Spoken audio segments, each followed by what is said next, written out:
예레미야서 2장 20절부터 28절까지 교독하겠습니다. 예레미야 2장 20절부터 28절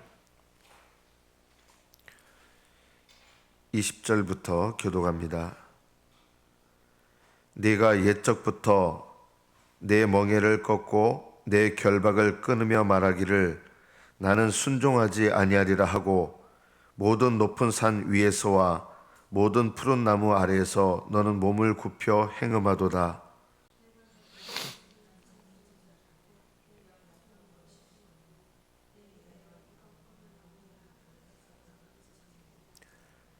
주 여호와의 말씀이니라.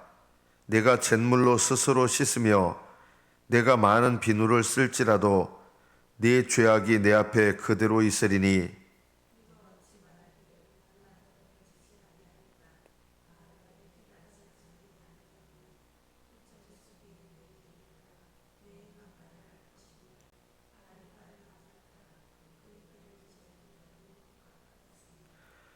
너는 광야에 익숙한 들 암나귀들이 그들의 성욕이 일어나므로 헐떡거림 같았도다.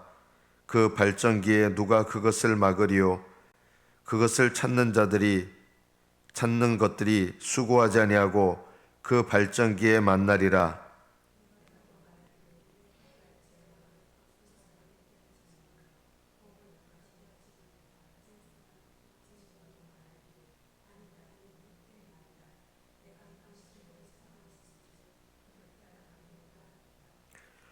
도둑이 붙들리면 수치를 당함같이 이스라엘 집 곧 그들의 왕들과 지도자들과 제사장들과 선지자들이 수치를 당하였느니라.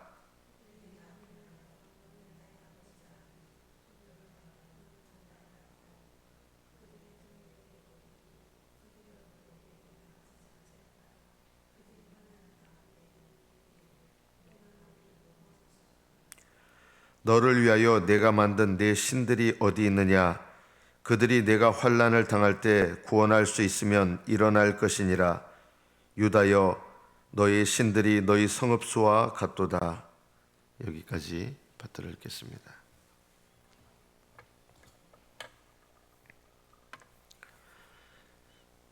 하나님께서 이스라엘 백성에게 멍에를 주셨고 결박을 주셨습니다. 이 멍에와 결박이라고 하는 것은 뭐냐면 하나님을 섬기도록 주신 명령이라고 할 수 있고 또 죄를 떠나서 하나님을 벗어나지 죄를 지어서 하나님을 벗어나지 않도록 하나님께서 주신 묶어주시는 은혜입니다. 하나님 말씀으로 우리의 죄를 깨닫게 하시고 또 우리의 마음 가운데 죄를 범하면 하나님의 진노에 대한 두려움이 있죠. 이런 것들 때문에 하나님께서는 우리로 하여금 죄에서 돌이키게 하시고 하나님께로 나아가게 하십니다. 그런데 멍에를 꺾고 내 결박을 끊었다라고 하는 것은 더 이상 하나님의 말씀에 대해서 그리고 죄를 책망하셔서 하나님의 두려우심을 알게 하시는 이런 것에 대해서 그냥 마음을 그냥 끊어버리는 거예요.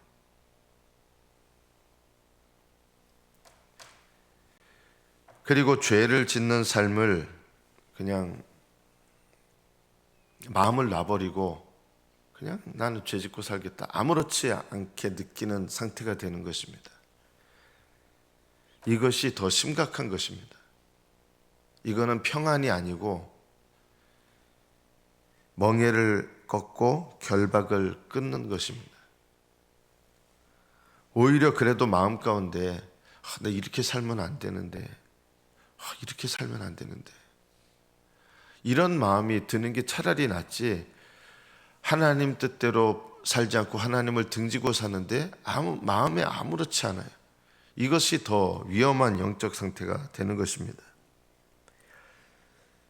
이스라엘의 현재 상태는 이방 포도나무의 악한 가지처럼 되었다는 것입니다. 안 믿는 사람처럼 됐다 이 뜻입니다. 하나님께서는 이스라엘 백성을 순전한 참 종자 곧 귀한 포도나무로 심으셨습니다. 여기 순전한 참 종자라는 말은 광야 생활하던, 애굽에서 나와서 광야 생활할 때 그 멸망했던 백성들을 말하는 게 아니라 1세대를 말합니다. 여러분 기억하십니까? 20세 이하의 아이들은 광야 생활하면서 어떻게 했냐면 구름 기둥과 불 기둥을 따랐고요. 모세와 그리고 여호수아에게 순종해서 그들을 따라서 약속의 땅에 들어갔습니다. 그들의 아버지 세대들은 이 애굽에 익숙해 가지고 계속 애굽으로 돌아가려고 하고, 그리고 광야에서 멸망하고 약속의 땅에 못 들어갔습니다. 이들을 말하는 것이 아닙니다. 약속의 1세대는 누구냐면 아버지들을 따라와서 아기부터 20세까지 이 어린 아이들은, 그리고 젊은 사람들은 광야 생활 가운데서 누구의 영향을 많이 받았냐면 모세와 여호수아의 영향을 받아서 약속의 땅에 들어갔습니다. 그래서 그들이 약속의 땅에 들어갔을 때 처음 광야 생활할 때 20살이죠. 40년 광야 생활을 했으니까 제일 나이 많은 사람은 몇 살이 됐겠습니까? 여호수아와 갈렙 빼고는 60세가 됐습니다. 이 60세쯤의 사람들은요, 어떤 믿음을 갖고 있었느냐? 모세와 여호수아를 따르는 믿음을 갖고 있었고요. 구름 기둥과 불 기둥을 따라서 하나님의 인도하심을 따라가는 믿음을 갖고 있었던 사람들이에요. 이들이 1세대였습니다. 이들은 가나안 땅에 들어가서 어떻게 했습니까? 여호수아를 따라서 같이 영적 전쟁에 참여해서 목숨 걸고 싸웁니다. 이들이 바로 약속의 땅에 들어온 1세대입니다. 광야에서 멸망한 조상들이 1세대가 아니라 약속의 땅에 심겨진 1세대는 바로 20세 이하의 사람들로서 이들이 약속의 땅에 들어왔던 이들은 모세와 여호수아를 따라서 믿음으로 하나님 앞에 순종하고 따랐던 사람들입니다. 그래서 하나님은 그들을 약속의 땅에다가 참 종자, 귀한 포도나무로 심으셨습니다. 광야에서 거역하던 백성들이 참 종자라는 뜻이 아니에요. 약속의 땅에 심겨진 1세대는 우리로 말하면 성령님의 인도하심을 따르고 모세와 여호수아를 따르던 그런 사람들이었습니다. 그런 1세대의 믿음을 본받지 않고 성경에 보면 그들의 아버지 세대가 돌아가시자 어떤 일이 일어났습니까? 여호수아도 이제 죽고 아버지 세대가 죽으니까 신속하게 아버지 세대의 믿음을 떠나버리고 뭘 본받기 시작하냐면 가나안 땅의 종교를 받아들이고 가나안 사람들을 본받기 시작했습니다. 그래서 겉으로는 믿음의 세대들의 후손인데 요즘 말로 말하면 모태신앙인데 실제 삶은 불신자보다 못한 이방 나라 사람들과 똑같은 그런 모습이 된 거예요. 그래서 너희들이 내게 대하여 이방 포도나무의 악한 가지가 되면 어찌 됨이냐. 전혀 신앙 없는 사람처럼 그렇게 살고 있다는 것입니다. 이스라엘 백성들이 우상 숭배하고. 22절에 보면 하나님께서 이러한 이스라엘 백성들에게 말씀하시는데 네가 잿물로 스스로 씻으며 네가 많은 비누를 쓸지라도 내 죄악이 내 앞에 그대로 있으리라. 분명히 이스라엘 백성들이요, 잿물은 뭐냐면 요즘 옛날에 그 양잿물 가지고 비누 만들었잖아요. 잿물이라는 말은 요즘 말로 말하면은 바디워시 같은 거 해가지고 목욕하는 거예요. 잿물이라는 말은 목욕물이에요. 쉽게 말하면 깨끗하게 하는 목욕물. 그런데 본인들은 어떻게 생각한다는 거예요? 난 깨끗해. 난 하나님 앞에 깨끗해. 이렇게 생각한다는 거예요. 그런데 하나님은 뭐라고 말씀하시냐면 너의 죄악이 내 앞에 그대로 있다는 거예요. 본인들은 회개했다고 생각하는데 하나님은 회개하지 않았다고 하시는 거예요. 왜 이렇게 됐을까요? 본인들은 회개했다고 생각하는 거예요. 왜요? 그냥 습관적으로 속죄제 드리고 번제 드리고 이거 하는 거예요. 습관적인 속죄제와 번제. 그래서 우리는 잿물로 씻었고 우리는 비누로 우리 죄를 씻었다고 생각한 거예요. 그런데 하나님께서는 그들의 속죄제와 번제에 대해서 받지 않으신 거예요. 습관적인 제사를 드린 거예요. 이스라엘 백성이요. 여러분, 구약의 속죄제도요, 정말 하나님 앞에 내가 깨닫는 마음으로 그 마음을 담아서 속죄제를 드리면 하나님은 그들의 죄를 용서하셨습니다. 그런데 이스라엘 백성은 분명히 제사는 드리는데, 속죄제를 드리는데, 그 속죄제를 드리면서 본인들은 속죄제 드리니까 제물로 씻고 우리는 비누로 씻었어, 이렇게 생각하는 거예요. 근데 하나님은 그들의 속죄제를 전혀 받지 않으신 거예요. 왜요? 그들의 마음 가운데 진정으로 죄에 대해서 돌이키려는 마음이 없는 거예요. 그들의 드리는 속죄제 번제는 아무 소용이 없었습니다. 근데 본인들은 속죄제를 드렸기 때문에 우리는 깨끗하다, 이렇게 생각한 거예요. 우리가 비슷한 면이 있어요. 하나님 앞에 우리가 죄를 고백하는 것도요, 하나님 앞에 내가 진정으로 뉘우치면서 진지하게 죄를 고백하면 하나님은 우리의 죄를 사하시고 씻으십니다. 그런데 우리가 죄를 고백하는 것도요, 이스라엘 백성이 의미 없는 속죄제 드린 것과 똑같이 될 수 있어요. 그냥 고백만 하는 거예요. 죄에 대해서 진지하게, 하나님 정말 제가 잘못했습니다, 이런 마음 없이 그냥 습관적인 고백을 하면요, 이게 이스라엘 백성이 습관적인 번제나 속죄제를 드린 것과 다를 것이 하나도 없다. 고백 자체가 우리의 죄를 용서하지 않습니다. 우리는 습관적인 자백을 할 수 있어요. 그런 습관적인 자백은 어떻게 되냐? 차라리 안 하는 게 낫습니다. 어떻게 해야 되느냐? 진지하게 하나님 앞에 고백해야 되고, 그리고 내 고백이 진지한 고백이 되려면 어떤 마음이 있어야 됩니까?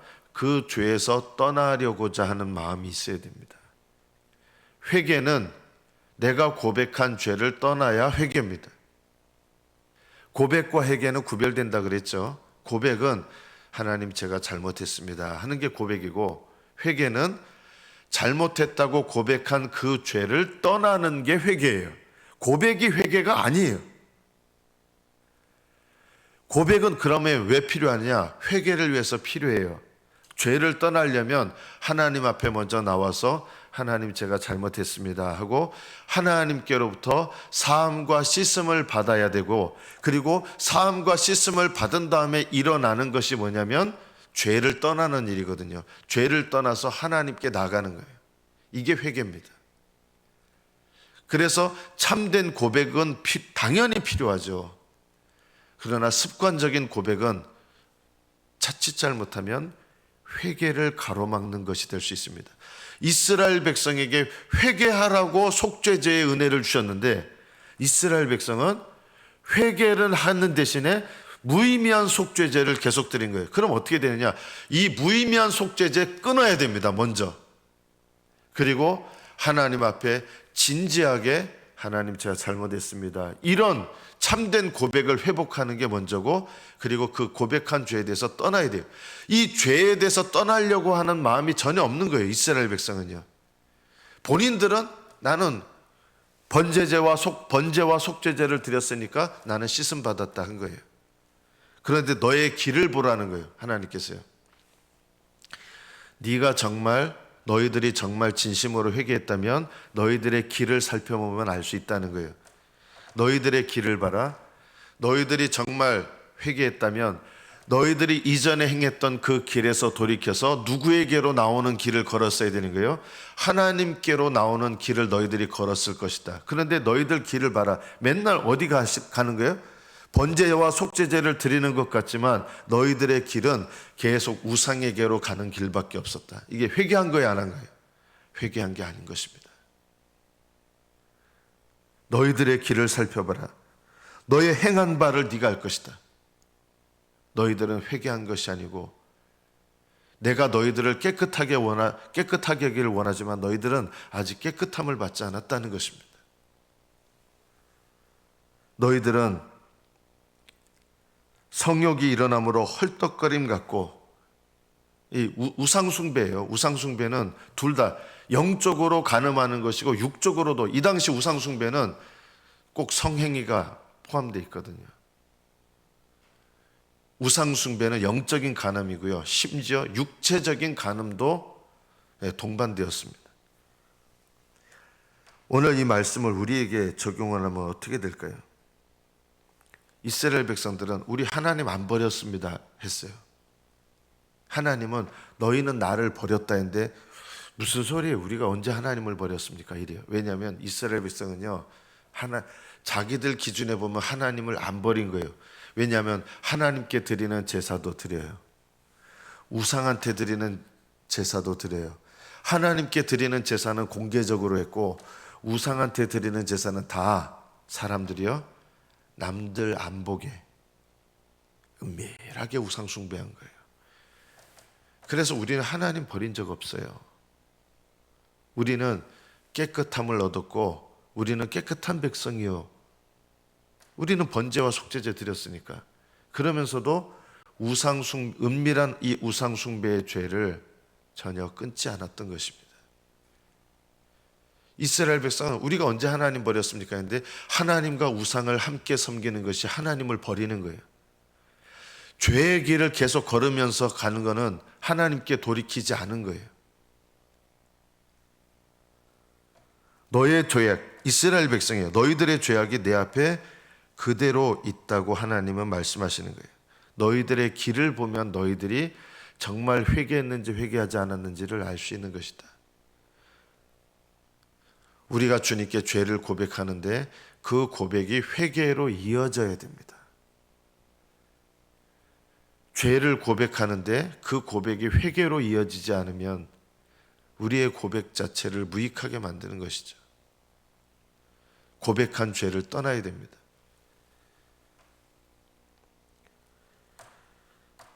이스라엘 백성들은 하나님을 버린 적이 없다고 생각했습니다. 우상을 섬기는 것이, 본인들은 하나님 버린 게 아니에요, 어떻게 보면.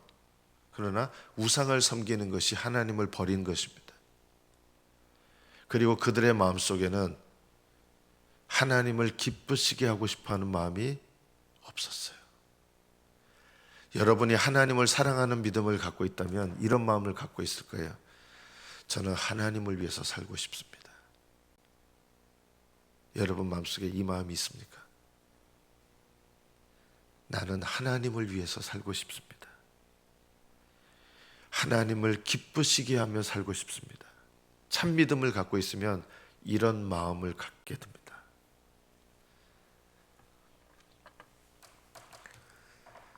26절부터 성경에 기록된 모든 말씀은 우리를 위해서 주신 거거든요. 우리도 얼마든지 동일할 수 있기 때문에 도둑이 붙들리면 수치를 당함 같이 도둑질하다가 붙잡혀가지고 이제 걸려가지고 이제 예를 들어 무릎 꿇리고 이제 사람들한테 도둑질하다 걸린 것이 드러나서 수치당하는 거예요. 이 수치하고 우리가 죄를 고백하면서 내가 죄를 고백했기 때문에 사람들한테 당하는 수치하고 전혀 다른 거예요. 여러분이 참 쉽지 않지만 저는 우리 교회가 이런 공동체가 되기를 바라요. 내가 다른 사람에게 이런 죄를 범했습니다 하고 고백하면 사람들한테 부끄럽잖아요, 그죠? 이 수치는 겪는 것이 오히려 회개예요. 그런데 여기서 말하는 수치는 뭐예요? 회개하지 않아서 결국은 죄인으로 붙잡혀가지고 결국은 하나님께서 사람들에게 수치가 드러나게 해버리는 거예요. 이거는요, 회개하지 않았기 때문에 겪는 수치예요. 회개하기 때문에 겪는 수치는 감당하셔야 됩니다. 그거는 내가 참 회개를 한다는 증거입니다. 회개를 하지 않았기 때문에 내 죄가 결국은 드러나 버리는 수치, 이것이 아니라 내가 하나님 앞에 참 회개를 하기 때문에 죄를 고백하고 그래서 사람들에게 내가 수치를 당할 수도 있어요. 이 수치는 내가 죄를 범했기 때문에 기꺼이 감당해야 된다라고 하고 이 수치를 감당하면 이것은 믿음이 됩니다. 회개가 됩니다. 여러분, 이런 용기가 우리에게 필요합니다.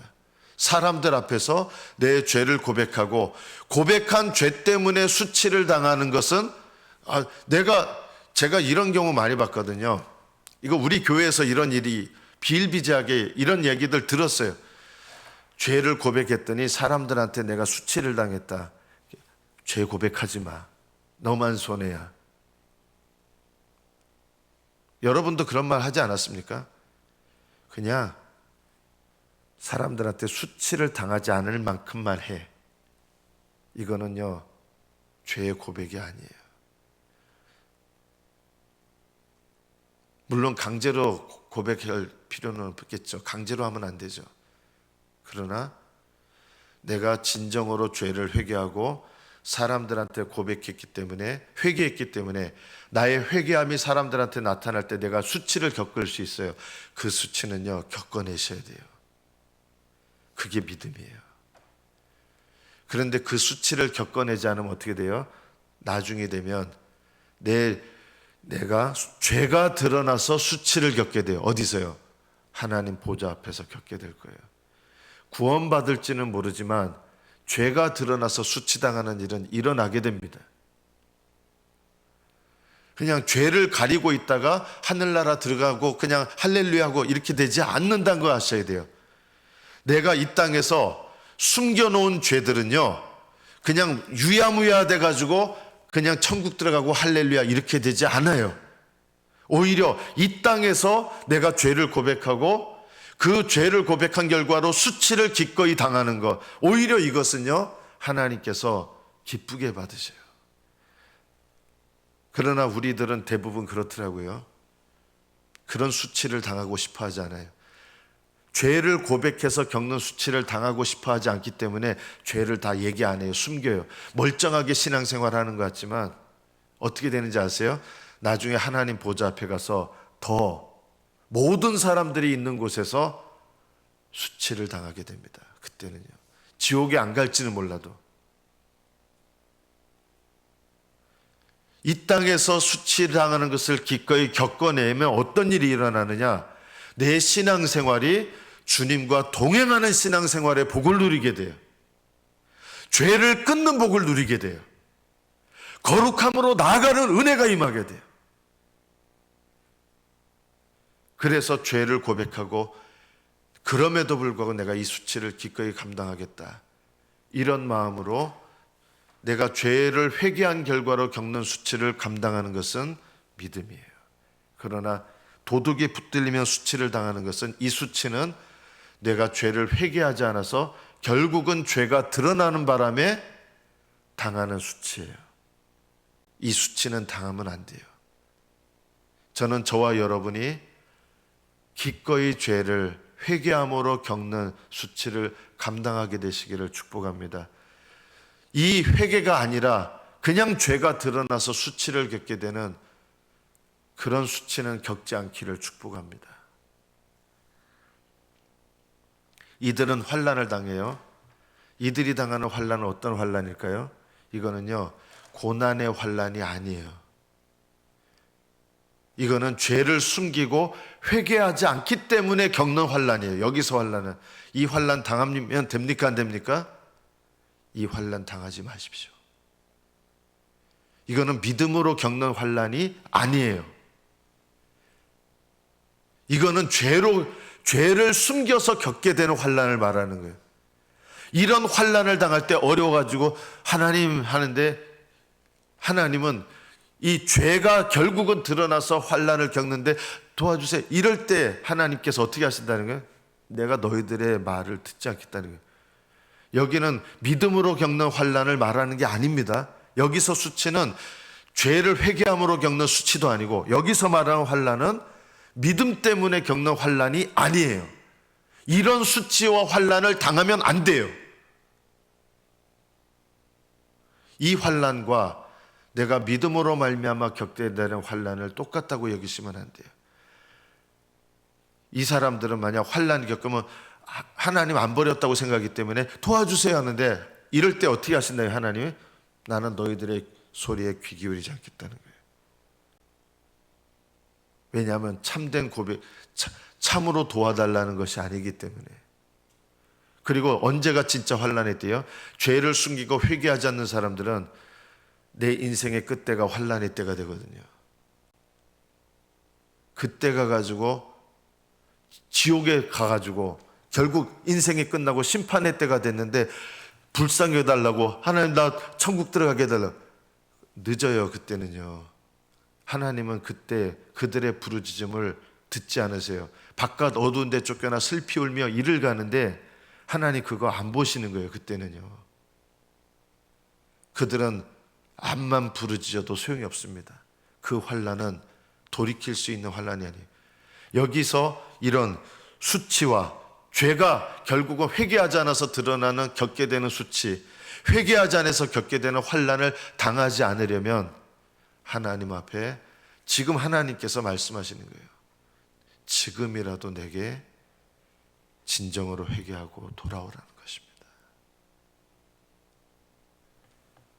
말씀을 맺습니다.